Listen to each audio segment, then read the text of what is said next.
urna 2 cartões de identificação e impertigou-se, peito altivo, alvas cãs, no passo, em direção ao cubículo secreto, mágico, onde um simples sinal mítico, milhões de vezes multiplicado, poderia traduzir a glória de um povo, a criação exaltante de um louco, ou a miséria infra-humana e rastejante de dor e da fome.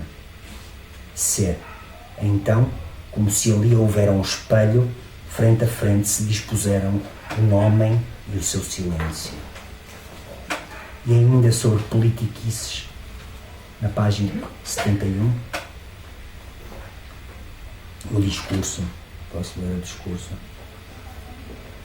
A sessão ia correndo morna, com a complacência do eleito, aconchegando as mãos por dentro do casaco e do sobretudo cinzento que lhe dava o ar imponente dos eleitos.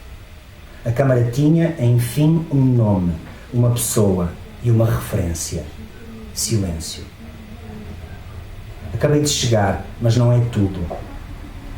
Endireitou o pescoço, levantou os ombros e o corpo.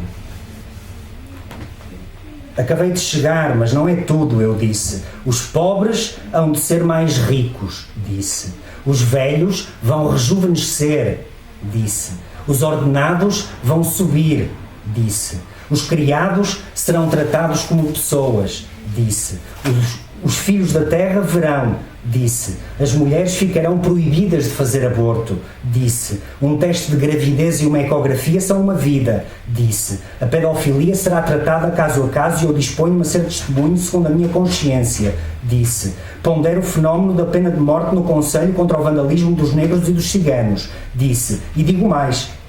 Este território, a partir de hoje, será diferente, muito diferente, para melhor, disse. O meu país há de voltar a ter uma voz de comando, disse. Um rei sem modelos estrangeirados, disse. Aqui, disse. Afirmo. Seremos homens do futuro e o futuro é o nosso, disse. Depois, esta esquematização de uma burocracia de que todos somos vítimas, no discurso pré-presidencial, vem em F. Combinara a explícito assim. Primeiro momento, beijar Adriana. Segundo momento, símbolo imperceptível. Terceiro momento, deslocação descendente interna. Quarto momento, posicionamento no meio do povo. Quinto momento, olhar a estátua e instalação bandeira. Sexto momento, abraçar o autor. Sétimo momento, abertura de uma garrafa de água para amolecer a garganta, prevendo a hipótese de uma longa conversa com alguém desinteressante. Oitavo momento, descobrir entre a multidão Adriana Pimentel Raposo. Nono momento, caso não se concretizasse objetivamente a segunda parte do sétimo momento, chamar o guarda-costas Souselas, colocado estrategicamente entre o Lopes e o Simplício. Décimo momento, ordenar a Souselas, que estava cansado, e contactasse a doutora Adriana via rádio para que viesse junto de si. 11º momento, apertar com força a mão do pintor-escultor Mário Ângelo. 12º momento, respirar fundo. 13º momento, descer um pouco mais, infiltrar-se um pouco mais na multidão, contactar Souselas para saber o ponto da situação. 14º momento, colocar-se num lugar estratégico, acompanhado à distância, de seguranças para descansar um pouco, repousar e pensar. 15º momento, dirigir-se para junto da instalação para continuar o cortejo dos agradecimentos.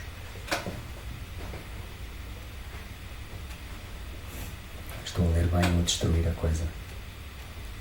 Incrível o nojo dos hospitais, sem o mínimo de condições, um espetáculo deprimente, que, no mínimo, os doentes ou acompanhantes pudessem recolher-se à solidão da sua dor. e não como se o modelo de cura fosse uma mecânica curva, sem princípio nem fim, mas onde se amontoam fantasmas sem rosto, os quais de propósito não são lembrados nas revistas espalhadas na sala de espera, onde uma mistura de modelos reclama bronzeadores, praias, escândalos, ao mesmo tempo a condizer e a agredir, deixando os especiatímetros e os especiatítrates a condizer e a agredir, ligados à estatística, os sociólogos de psicomídia, relendo sobre as calendas do umbigo o seu cordão, esquecendo, todavia, os mortos gélidos e apodrecidos, nas morgues sonolentas como personagens cadaverizadas de novelas sem história que engoliram a vida com a morte na garganta. F em maiúscula, para um romance. G, o sol, vírgula, fim de capítulo. E logo a seguir: já sabes mais novas sobre o meu pai? Diz-me. As notícias, mãe, avançam a uma velocidade irresistível e avançam sem saber onde nascem, onde se produzem e reproduzem, vão pelo ar, tocam as bocas, proliferam como vírus, misturam-se com corpos estranhos, mudam de figura, de hábito, por vezes têm um sentido, a maior parte das vezes matam. Lidar com elas é a minha profissão. Dê cá um beijo de ouro ao seu filho e não seu filho. E depois toda essa poesia misturada com citações de livros não identificados, a não ser na introdução, de que vou destacar aqui uma ou duas, porque o tempo já passa. Porque o que acontece aqui é que o José Alberto Marques, no intermear da narrativa, no meio da narrativa, introduz um texto poético em itálico, uma música, um acompanhamento sonoro, que depois ainda por cima tem dentro dele uma citação, sempre. Só que a primeira versão, a primeira variação do poema vai ser retomada na segunda, portanto uma espécie de variação musical. E há momentos verdadeiramente fantásticos para quem, como eu, trabalha com poesia combinatória e generativa. Destaco alguns. Portanto, vai haver aqui três momentos. Um primeiro de poema, depois uma citação. Eu posso talvez levantar, não o dedo do meio, mas o indicador. E depois uma variação em cima do poema. Deito o ouvido no chão de cálcio para ouvir o fundo da terra. Ali apodrecerei junto à cal, muito perto dos sonhos azuis, ao lado dos vermes que serão locomotivas roedoras das minhas fábulas, comerão lentamente a memória dos meus amores. A cruz de sol que guardei dentro do cérebro como se fosse um cofre de zínias e pedras preciosas, silêncios de almofada virgem e de outras mãos. A principal tese do nosso poeta é que, em caso de sofrimento e adversidade, não importa se aparentemente justificado, a vítima só tem um recurso válido e eficaz, o de glorificar ininterruptamente o seu Deus e ficar chorando e lamentando-se ante ela até que o Deus preste favorável atenção às suas súplicas. O Deus em questão é o Deus pessoal do homem que sofre e se lamenta.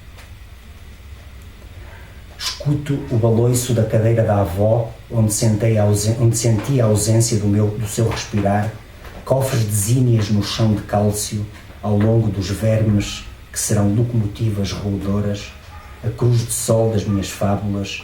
Por isso me sento lá, olhando, pela tarde, o horizonte, e entre nós a pinheira brava que fazia de sentinela e farol àquele monte velho de cardos e pássaros famintos. Para estas citações perceberem o fundamental escondido e o modo como elas resultam, cito aqui uma no capítulo 4, provavelmente de Roland Barthes, não sei. Porque é este o jogo, é tentar perceber que leitor é que deslumbra. O resultado que se pretende é um alargamento da percepção e da potencialidade da palavra. Podiam ser os dadaístas também. Em lugar de a fixar num significado, a palavra arrancada a contextos vários e montada como elemento de um novo conjunto, revela a sua enorme plasticidade semântica, produzindo ou sugerindo outros significados num interminável jogo caleidoscópico. Portanto, também aqui esse aspecto de espelhos textuais que se cruzam. 139. Estou bem? Ok. A última. Pode ser?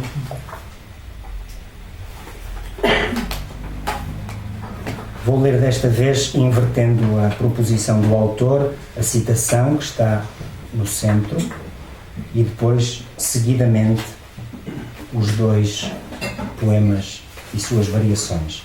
A citação vai: à medida que a prática da escrita se generaliza, observa-se o aparecimento, ou reaparecimento, de uma prática oculta da escrita, só acessível aos iniciados e em quem se recuperam as funções mágicas, cuja eficácia fica dependente de um pacto entre o propiciador e o utente, como é o caso do amuleto escrito, comum no Oriente como no Ocidente ao longo dos tempos até à atualidade. Introito poético, versão 1. A caixa está cheia de enormes vazios. Ouve-se a voz lá dentro, como se um sinal fosse a palavra exata de um oxímoro que a água branca descreve quando se deixa invadir pela cor incolor. A água também é uma caixa que tem pressa, sobrepõe-se às pedras, afaga, dilui o caminho, entrega-se a jusante como a única medida da sua poética, da ética e de um símbolo. Tenho sempre os bolsos cheios de artes, de cartas, sobretudo de mnemónicas sonolentas. E é isso que fere a minha memória. Não são as mnemónicas, não as caixas, não as cartas, não as artes, mas aquele sentido de equidade, a impossibilidade, o mistério dos mortos que têm vida e ficam soterrados nas balas do acaso e do efêmero. Gosto das metáforas porque gosto de levantar um morto, dar-lhe sangue e pão, pô-lo de pé e oferecer-lhe a própria voz. Não gosto das metáforas por serem uma palavra sem significado. Prefiro o dicionário. Versão 2. Ouve-se a voz de enormes vazios como se fosse um sinal. A água incolor, acrescentada, branca, da Paragoge, invadida pela cor. A caixa. A pressa sobrepõe-se às pedras, dilui o caminho, entrega-se, afaga a jusante de um símbolo, de uma ética, de uma poética. As cartas são os meus bolsos cheios de caixas, de mnemónicas e de artes. São sonolentas, não são memórias. Os mortos que têm vida é que têm o sentido da equidade, mesmo soterrados nas balas efêmeras. Gosto das metáforas. Não gosto das metáforas. Prefiro o dicionário. Muitos parabéns, meu caro José Alberto Marques, por este magnífico livro. Bem-vindo ao Porto mais uma vez. E então, passar-lhe-ia, com a sua autorização, a palavra.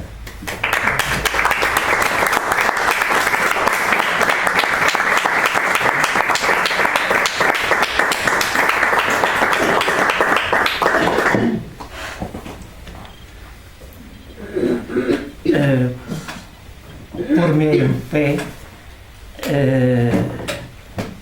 por uma razão muito simples. Estava sentado e subitamente tive frio e comecei a pôr os botões, a atuar até chegar aqui ao alto. Se me permitem, agora vou-me despir.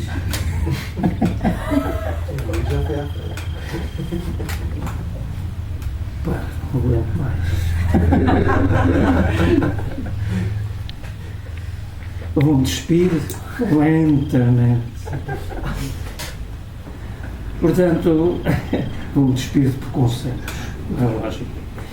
E se me permitem, então, eu sentar-me-ei, mas não sem antes a dizer que já tive muita gente que me apresentou livros. Certamente pessoas a quem eu reconheço pessoalmente claridade de palavra, digamos, profundeza de raciocínio, sensibilidade daquilo que é esta coisa da literatura,